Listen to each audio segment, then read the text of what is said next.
All right, let's do it. Hey everyone, welcome to another edition of the Manager's Roadhouse podcast, casual conversations about topics that matter to managers. I'm your host, AP Grow. Let's get to it. In this edition, a chat about conflict. And on the phone with me for this conversation is Kenneth Cloke. Kenneth works with the Center for Dispute Resolution in Santa Monica, California, and is the author of Resolving Conflicts at Work, 10 Strategies for Everyone on the Job. Ken, welcome to the show. Thank you very much. It's a pleasure to be here. Well, I'm excited you have an opportunity to chat with us today. Now, what would you say are some of the top 2 or 3 reasons for conflict at work? I know there's probably too many to mention, but if you had to narrow it down to just 2 or 3, what would they be? Well, let's start with a kind of basic idea, which is that most of the things that people are arguing about are not the real reasons that they're in conflict.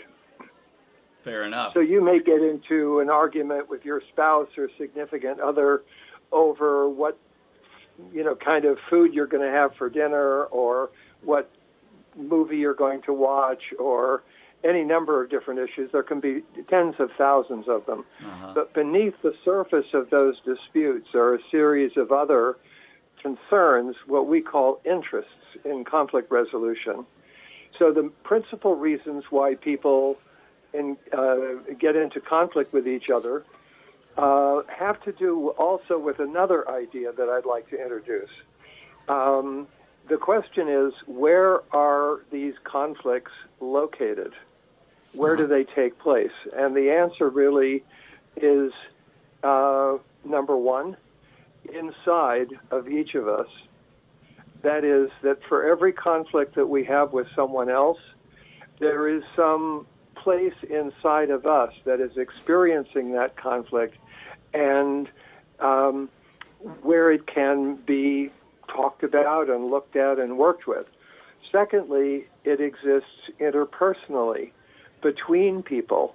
And there, of course, it has a lot to do with communication. Right. When it's purely internal, it may have to do with attitudes, with expectations, false expectations to be sure, assumptions about how other people ought to treat us. Right. And interpersonally, it has a lot to do with the quality of our relationships and how we communicate. There's a third place where conflicts also take place, and that is systemically. That is within the organizational systems in which we are operating. So, for example, one common source of conflict for people in managerial organizations is there's an important meeting that's going to be held and you weren't notified. Right. So we can think about that as a communication failure, but we can also think of it as a systemic failure in terms of, what is just the routine or the pattern, the system that is operating, that is allowing that conflict to take place or causing it.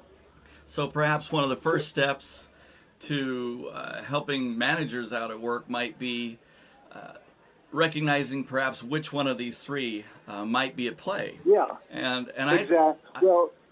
Generally speaking, we've got 2 kinds of conflicts. There are one-off, one-of-a-kind types of conflicts, and then secondly, there are chronic conflicts.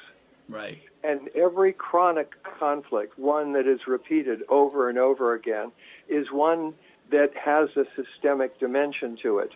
But the problem is the system never shows up for the conflict conversation. Isn't that interesting? And people may not even recognize it. They might think of it as a personality issue when in fact it's organizational. Exactly. Yeah, these people probably wouldn't have conflict if they were outside of the organization, right? Maybe at the park or just know each other socially. But within the organization, or if they do have conflicts in those locations, that's a sign that the real origin of the conflict is internal, Right. inside of us. Right. So there are people who are angry about how they were treated as children, who carry that anger with them, and that bleeds over, or sort of leaks over into conflicts in other areas. That's an internal conflict inside of us that we need to handle in a different way than one that is purely interpersonal. Sure. Yeah, yeah. I would assume that means people are going to have to start working on themselves a little bit. Does that sound accurate? Exactly right. Right. But also, it's possible to use coaching and mentoring and psychological counseling as mechanisms that are appropriate for working with conflict in its internal location, just as coaching and mediation, for example, work very well interpersonally. And there's another location where conflict exists short of systemic, and that is in groups of people. Okay. So it's not just interpersonal between me and you, or Fred and Sally, or whoever it might happen to be. Large groups of people, teams, for example, people in organizational settings, in families, in schools, and workplaces, have group conflicts that are a little bit different. And in those cases, dialogue may be a useful technique. Okay. So you've identified 4 root areas that people could look at. Then once they've, and of course all this is explained even more so in the book, I'm curious, for a shorter conversation here, because we only got so much time, I know we could take days on this, right? But That's probably. Without a doubt. So of the 10 strategies that are listed in your book, is there any one or two that you might consider most important? Or if you had to pick one or two as just, Sure. I only got time for this, what would be one and then another? And let's explain that a little bit to those who are listening. Sure. I would say the first one, the one that people have the most trouble with, is the chapter that is called Learning from Difficult Behaviors. And the problem is, when we think about the people that we have difficulty with, the first tendency is to label them as a difficult person. But if they're a difficult person, there's nothing you can do except to get rid of them. That is many people's solutions, right? Right. So we've defined ourselves as not having a solution and painted ourselves into a corner. Right. The second way of doing it is that they're a difficult personality. Well, if that's the case, then we need to send them to years of psychotherapy. And once again, we've left ourselves without anything we can do. But if we define it as a difficult behavior, then the question becomes, why is that difficult behavior difficult? Right. And then we have to see, number one, that what makes it difficult is that it's difficult for us. And the reason it's difficult for us is because we do not have the skills we need in order to be able to handle it successfully. Yes, you make a good point here, where one person wouldn't have a problem with it, perhaps another manager would, right? Exactly right.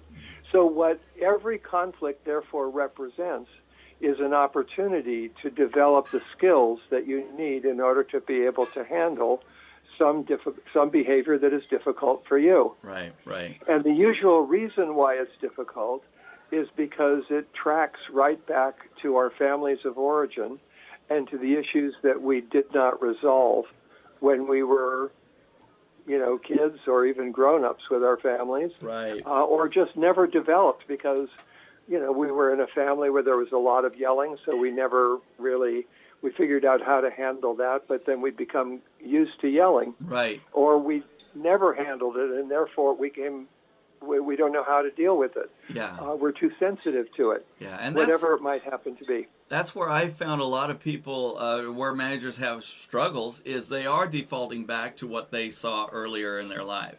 And it's the only strategy they have, and at least in some respect it worked for them, though really not. And maybe in the home life they can get away with that, at least for a time, but certainly not in the workplace, right? Right. Okay, exactly. So what doesn't happen is that we need to really think about is that managers are not trained in conflict resolution techniques and how to handle different kinds of behaviors when they come into the workplace as a manager. Right. So the reality about behaviors, when we define it that way, is that everyone has changed their behaviors continually throughout our lives, and that gives us something specific that we can do.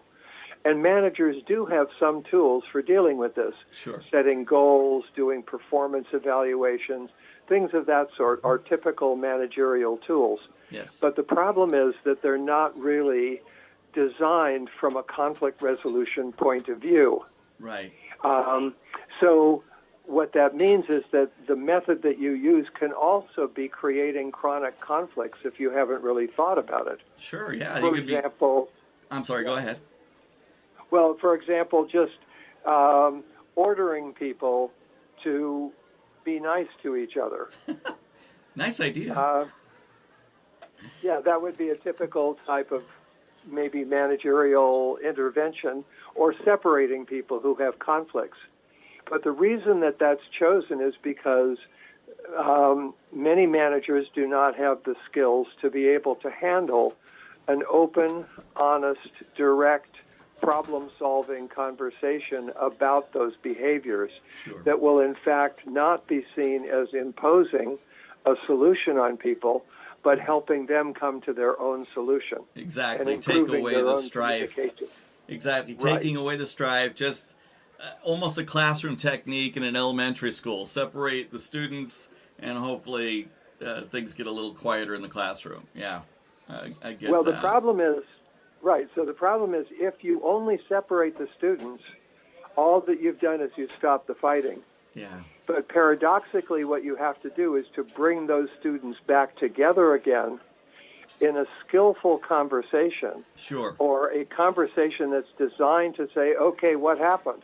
Mm-hmm. What are the issues? Yeah. How do we deal with it? Let's analyze the problem. Let's brainstorm some options for what we could do about it. Exactly. What really took place here? Why did you get so plugged in? What is one thing that the other person could do that would prevent this conflict from getting you plugged in that way? Sure, yeah. Those are small examples. But they're good ones, and you're exactly right. And what I train people on as well is, what are the chances they're going to get better if nothing is addressed? If we don't talk about it, if we don't take some steps to work with it, any chances it'll get better? Probably not. You mentioned perhaps difficult behaviors as one of the strategies you would bring out if you had a limited amount of time to work with people. What is another strategy out of the 10 that stands out as perhaps most helpful for managers? I would say it is to surface the interests. Okay, so in conflict resolution, we draw a distinction between positions, which are what you want, and interests, which are the reasons why you want it. And so the object is to ask questions like, why is that so important to you? Why do you want that? What does that mean to you? Sure. And then we begin to discover this deeper layer of concerns that people have. And it turns out that when you're working at the level of positions, there is what is called a zero-sum game, which means that my position is that I should get 7, but out of 10, that means you get 3. But if I get 8, you only get 2. Sure. Whereas with interests, we can both get 10, which is why it's called an interest-based win-win type of approach or game. And so, for example, if I ask the question in a group of people, who's the oldest person in this room, there will be one correct answer. But if I ask, how old are you, or more interestingly, what are the problems that you are facing at the age that you are at right now, there is not a single correct answer. Yes. Everybody's answer is interesting. And valid. And useful. Yeah. And valid. Yeah. Yeah. And so the same thing is true with regard to communications, relationships, and all of the various things that happen at work. It is possible for us to create outcomes that don't require anyone to lose. And I think that's the way managers should be thinking. Let's not have winners and losers. Let's help everyone be successful in their workplace. Exactly. My guest today is Kenneth Cloke, co-author of the book Resolving Conflicts at Work, 10 Strategies for Everyone on the Job. Now, earlier we were talking about the helping people bring up what you call beyond the surface. Is this the section 3 or chapter 3 in the book, Searching Beneath the Surface for Hidden Meanings? Is this the same topic? Yes. Okay. Yeah, exactly. Very good. I want to make sure and get that right.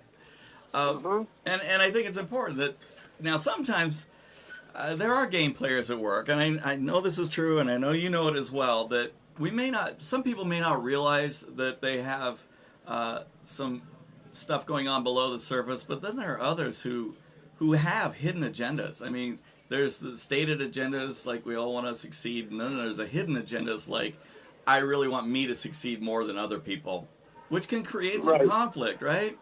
How do we work with that type of stuff when there might be some suspicions about conflict that really is, well, I think you mentioned earlier, internal, and yet, they are who they are, but what can we do with that kind of stuff? Sure. Well, there are a variety of techniques for each of these issues that you raise. Mediators have learned a series of techniques for how to surface these issues, bring them out into the open, and talk about them wherever possible. So one of those techniques, paradoxically, is what we call a caucus, which is a private meeting with each person who's in conflict. It's hard for a manager to do this successfully because everybody knows that the manager is not an outsider and has to look out for the interests of the organization. Right. And so it makes sense to bring in an outside mediator if you need to do something like this. And what the outside mediator will then do is to meet individually with each person and say, look, I really don't understand what's going on here. Can you tell me what is the reason why you're really so concerned about this? What's really going on here? And it's amazing how often people will tell you directly. Well, it's good. I'm glad they bring it up at some point. Sure. Yeah. And then secondly, it is usually what I do and what most mediators will do in organizational conflicts is that we will interview lots of people in a kind of 360-degree interview process around the conflict. So we will interview, of course, the individual people who have the conflict, but we may also interview their manager. Sure. Or somebody else who's on the side, who just observes it, or somebody who's impacted by it.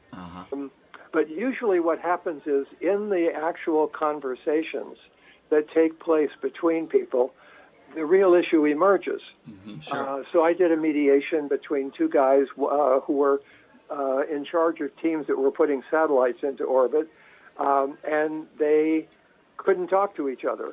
And the company lost 2 satellites in a row because the night team couldn't tell the day shift what they'd done to the satellite. Oh, my goodness. And the whole thing got screwed up. They lost hundreds of millions of dollars as a result of the fact that these 2 guys couldn't talk to each other. That might be the most extreme case. I mean, there are many, but wow, that's really something. Lots of those.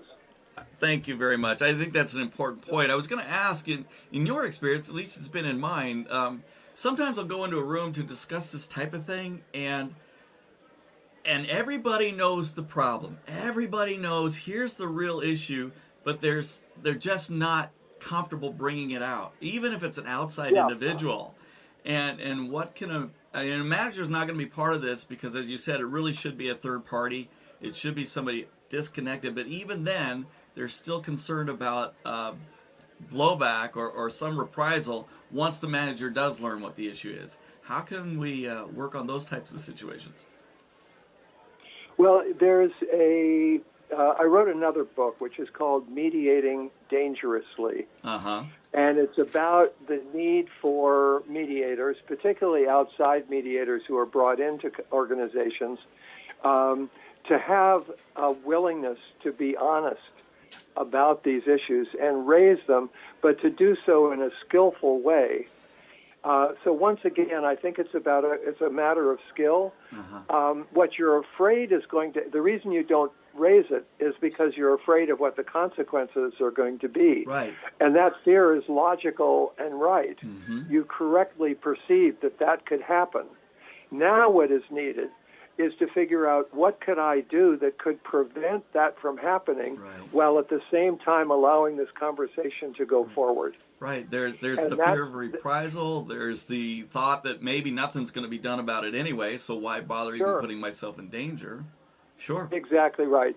So as an outside mediator, I have to begin with the idea that I have a certain level of permission to take risks and to do something that is not allowed within the culture, just because people need to have this conversation, and it's the only way it can happen. So I've got to kind of take that risk. And it may mean that the company decides not to bring me back. But that's a risk that I have to take.